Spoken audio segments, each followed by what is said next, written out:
Hello there. This is Paulo once more to talk about the history of comic books. And today I decided to do something different from my previous two videos. And I'm going to talk about one artist in specific. And I chose an author that has intrigued me since I first found out about him in the 1980s, and then I completely lost track of him until I started reading the comics in English instead of in my native language, which at the time also allowed me to learn what was going on with the industry. And I'm talking about Matt Wagner. Wagner is an author, a writer, and artist who has primarily worked on his own characters. He's part of the indie group, but the first time I found out about him was when he was working on the Demon miniseries. Now, this was republished in a trade paperback a couple of years ago, but I found out about him when I was reading the Brazilian magazines, and they decided to run the Demon mostly as a fill-in, but Wagner's work interested me a lot because it was it was both subdued and energetic, and the story itself took advantage of his storytelling methods, and it really pulled you in. It made you feel like you were really inside the skin of the main character, both as Jason Blood and the demon Etrigan.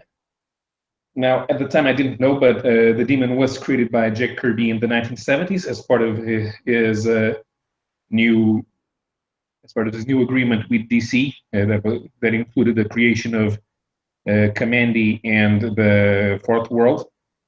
And like many of his books for DC, they ended up being used by other authors. And what happened with the Demon was that Matt Wagner was given the chance to basically end the character's story. This is what happened in this miniseries, where Jason Blood, now in the modern world, tries to rid himself of his curse of being trapped in the same body as the demon. This is the splash page from issue number 2, and you can see that what I liked about the demon at the time was that the character ended up acting heroic even when he didn't want to. And Jason Blood was trying to get rid of Etrigan more because he was tired. He did not want to be a special person anymore, and that was what it was while he was bonded with the demon. Issue number 4 in particular was I felt very very interesting because that's where Wagner was actually getting more acquainted with the character, and it was since this was a miniseries, this was the final issue.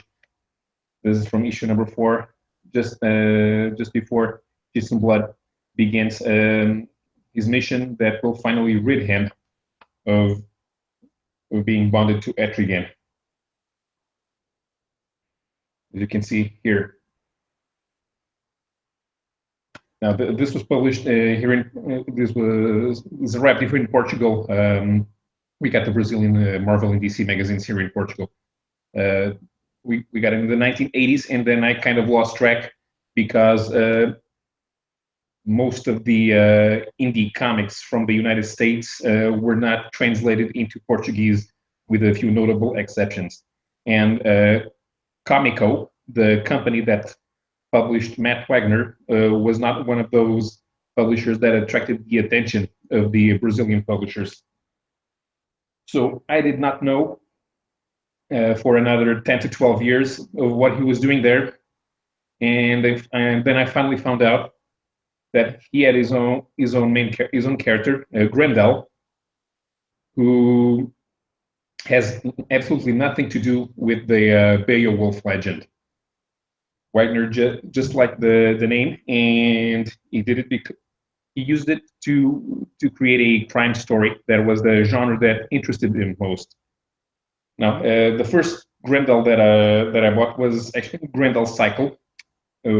It's a one shot that basically uh, retells the whole of the story. It's in one easy package, so that you don't have to read it. And while it was it basically while it was it, wait no actually it's like you already know what's going to happen, but this is written in a way that actually makes you want to buy the story, and I eventually did. This has some new artwork that was made specifically for here. As you cuts up some parts of that were already published, like this in here between these two characters that appeared in the first Grendel arc. But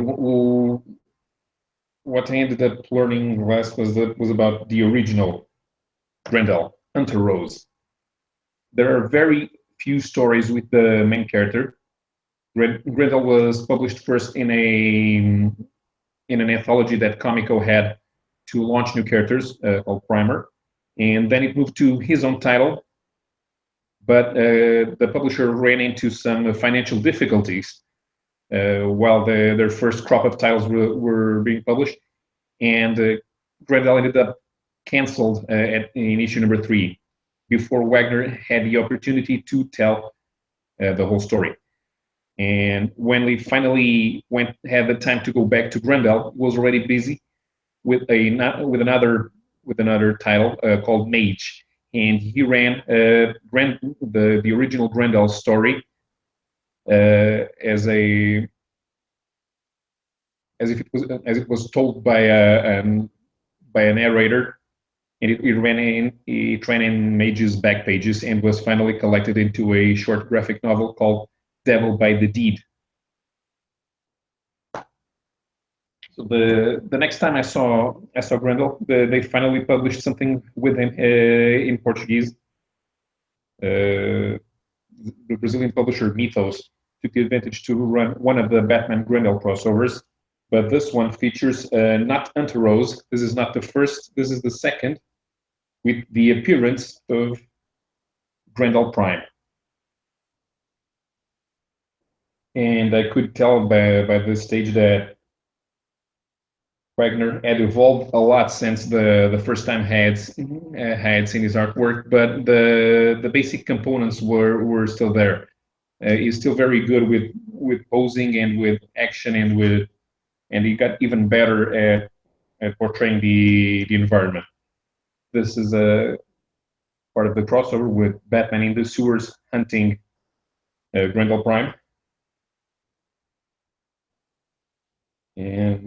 But ultimately, this was not an important part of the Grendel story. So when I finally had the chance to pick something up, I decided on this. I never managed to find a copy of Devil by the Deed, but I started with the first collected edition of the main series. This is Christine Spar, Grendel's granddaughter. And what happened here is that with Hunter Rose already dead, Matt Wagner decided to tell the future story of Grendel, who survived sort of a meme in the original sense of the word. A meme is an idea that replicates itself from host to host, and that's basically what happens with Grendel. Wagner is only writing here. The first 12-issue work has art by the Pender brothers, so it's a bit different, maybe a slight jarring difference. And the Pender brothers were not very good in the 1980s when they did this. It's mostly the quality of the story that keeps your interest. Here is Christine already having taken the mantle of Grendel and getting ready to fight her main opponent, the vampire Tujiro.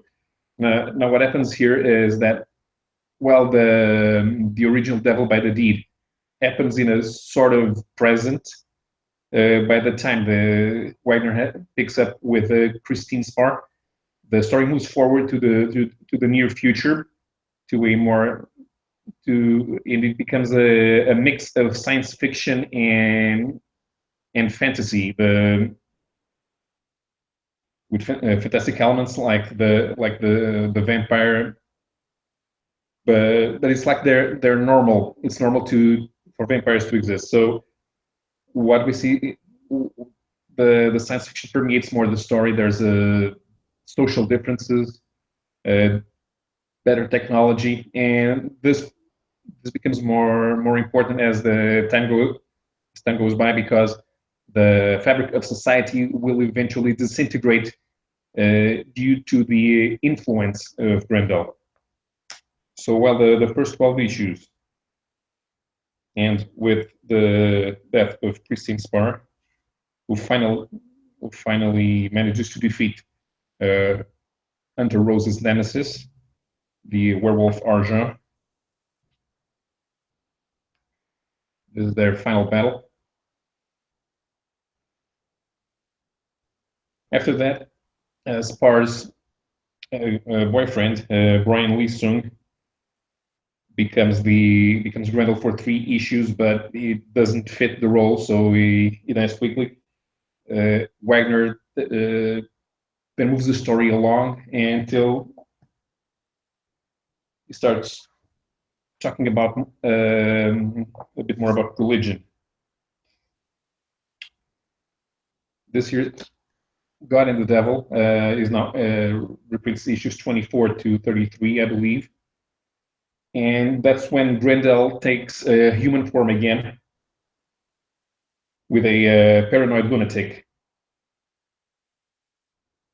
who suffers from suffering here from some sort of dementia that makes him see hallucinations. This is how the new Grendel sees himself, and the Catholic Church here, after took control of most of humanity after a post-apocalyptic scenario.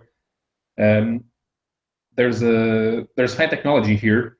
There's also high numbers of poverty, and nature was severely weakened by the nuclear wars that devastated Europe and Africa.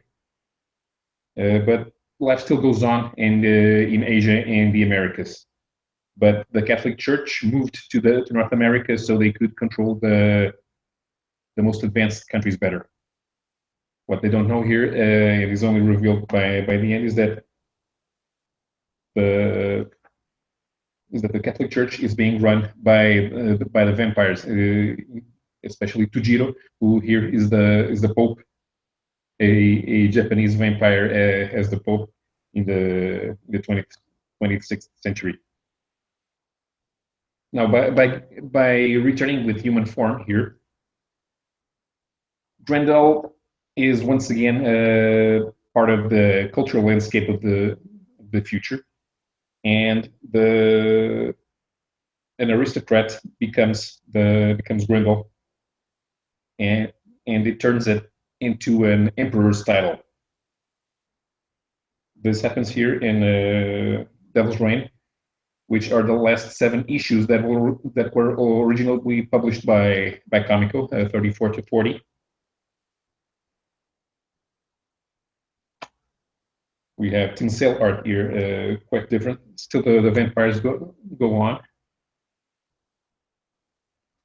but the new Grendel, Orion Asante,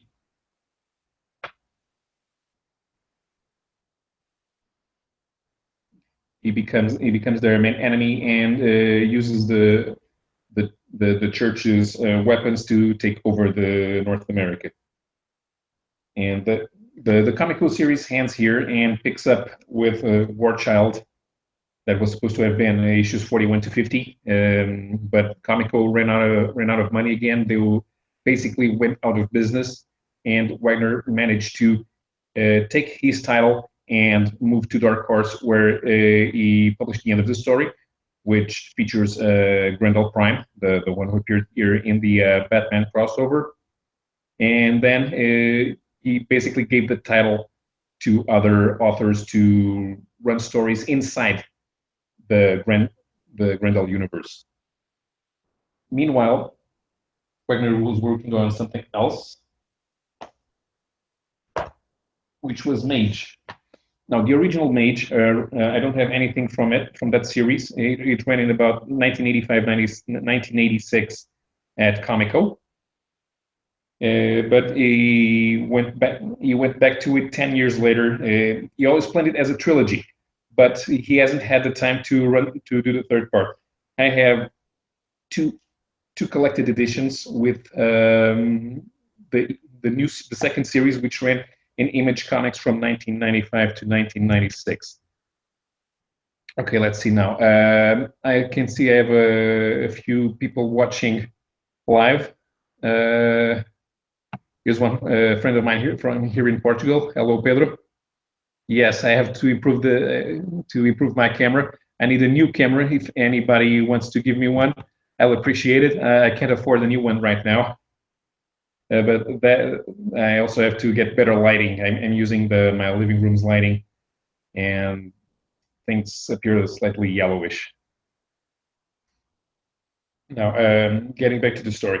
So, Mage is essentially the King Arthur story in a modern setting with modern weapons and modern sensibilities, which is why we have the main character, Kevin Matchstick, wearing a T-shirt, and his Excalibur is a baseball bat. Merlin is also here. There are many fantastical creatures. And in the second series at Image, other heroes appear. This one is Kirby Hero. He's basically the reincarnation of Hercules, of every major big hero from mythology.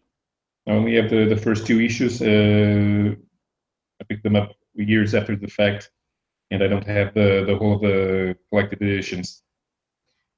But what happens here is that Kevin eventually pisses his friends off, and he loses their confidence. And while he manages to continue being the reincarnation of King Arthur, it's not something that he wants anymore. It cost him his life. It cost him his friends. And since this was published by Image Comics in the 1990s, it allowed Matt Wagner to get back into the public eye. And after that, he worked for DC for a while. He did a couple of Batman miniseries. I've read one of those. It's owned by a friend of mine, so I don't have it here. But a few years later, he finally did something that he hadn't done before, which was working for Marvel. I believe this is Matt Wagner's only contribution to Marvel, the art to the Ultimate Marvel Team Up #1, featuring Spider-Man and Wolverine. You can tell that he's not really interested in superheroes by this time.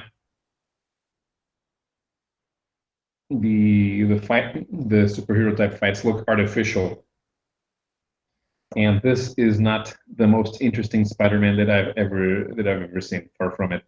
It's like Wagner is just copying other poses that other creators did.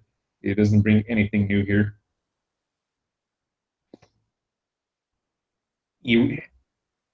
Wagner relaunched launch new Grendel stories every once in a while, including going back to Hunter Rose. These are all collected in 4 omnibus editions that include everything, every appearance of every Grendel, the Grendel tale stories set in the future, plus the Grendel novel that closes the cycle. Lately, Matt Wagner has been working for Legendary Comics, which belongs to Scott Mitchell Rosenberg, the movie producer that is the former owner of Malibu Comics, and is usually just looking for something that he can adapt to TV and movie. This here is Terra Chronicles that Matt Wagner wrote, and that he wrote for Simon Beasley. It's very simple here. It's just a monster hunter, seemingly immortal, but I think it can be adapted to TV quite easily. It reads like the sort of thing that would function pretty well in a regular TV setting. This is the main character, calls himself Geisthawk. They're looking for a demon, for a ghoul that's essentially a serial killer. This is even the best Simon Beasley art that I've seen, but I think he was getting paid well to do this, and with the possibility that this could be turned into a TV series, he stuck around for the whole. The interesting is that this was a every issue is independent, and it's 48 pages. This is quite thick. The each story cost $8 at the time.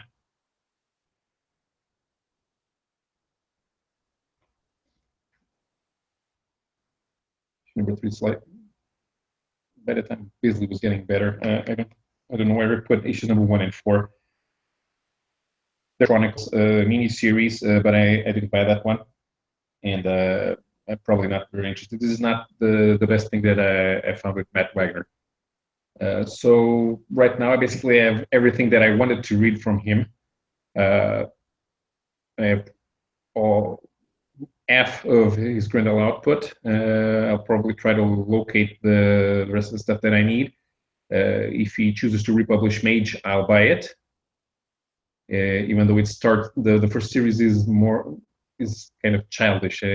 It's quite obvious that Kevin Matchstick is sort of a Mary Sue, but that's why in the 90s series the character is less likable. Wagner understands that in order to evolve, he needs to suffer, and that's what happens there. As for his most recent DC output with the Batman, it's okay, I guess. I'm not very interested. But this was an interesting author that I saw for the first time when I was very young, and it imprinted in my mind. And it was good to revisit his work. Okay, now let's see. Okay, only still comments. Hello, Pedro has been giving me comments. Yes, yes. Matt Wagner is Kevin Matchstick. Kirby Hero is Bernie Moreau. Yeah, Bernie Moreau is another author that worked for Comico. Yes, there is. No, I didn't know about the Zorro series.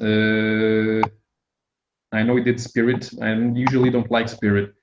Not even Will Eisner. Not even Will Eisner's Spirit. So I probably won't be picking that up.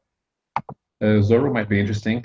Grendel Hunter Rose. Yes, I had a crossover with Shadow. Yes, that might be interesting. I thought about picking it up, but I ended up not buying it.